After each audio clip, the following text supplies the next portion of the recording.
Hello, this is Ian Foster with CenterCam. Again, we were requested that we provide a tutorial on changing the lens, and I'm going to give you two for tonight. I'm going to also talk about focusing the lens while we're at it. So if you've ever changed light bulb, CenterCam lens change happens pretty similarly. It's only slightly more complicated than changing a light bulb, but it's definitely less complicated than changing your pants or changing a bad habit. So somewhere in there, that's the scale here. First step, wash your hands. You don't want to go at this with greasy pizza fingers. You want your hands to be clean just in case you touch one of the sensors. So this is an up close of the CenterCam lens. First step is to undo the lock nut. So this comes from the factory locked into place. There's a little, what's called a lock nut there. And so you're going to undo that lefty-loosey. That means turning to the left.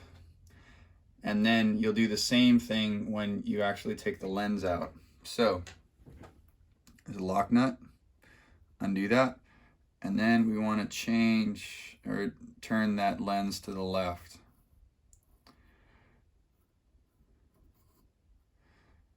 Now notice somewhere in there you achieve macro focus. So I'm only 2-3 inches away from my fingers.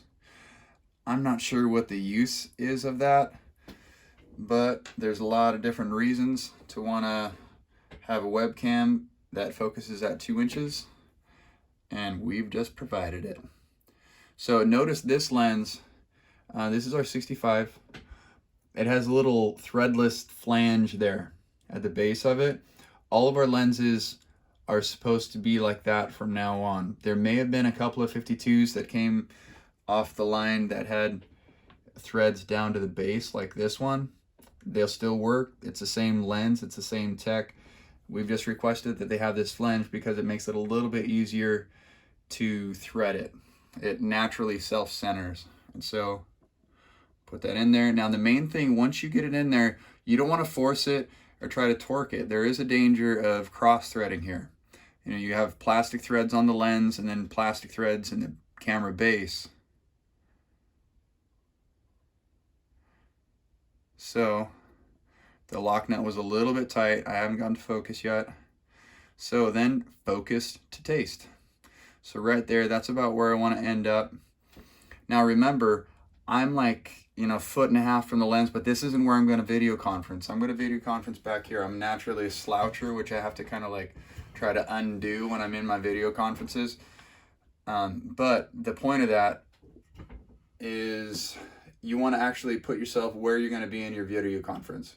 Now, this is especially important for you content creators because, none of you have 5-foot arms, I don't think. And so you're going to want to focus it.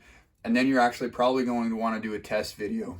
The worst, and I've had it happen multiple times, you do the shoot, then you go back into post, everything's taken down, your lighting isn't up anymore, and then you go to edit and you're out of focus. It sucks. So do a test video, do yourselves a favor, do a test video first that, replicates the conditions that you're going to be using when you do your presentation or whatever content you're going to be creating. So that's an extra step for you content creators. And just so you see it happen in reverse, so you want to switch back. So this is from the 65 to the 52. Boom.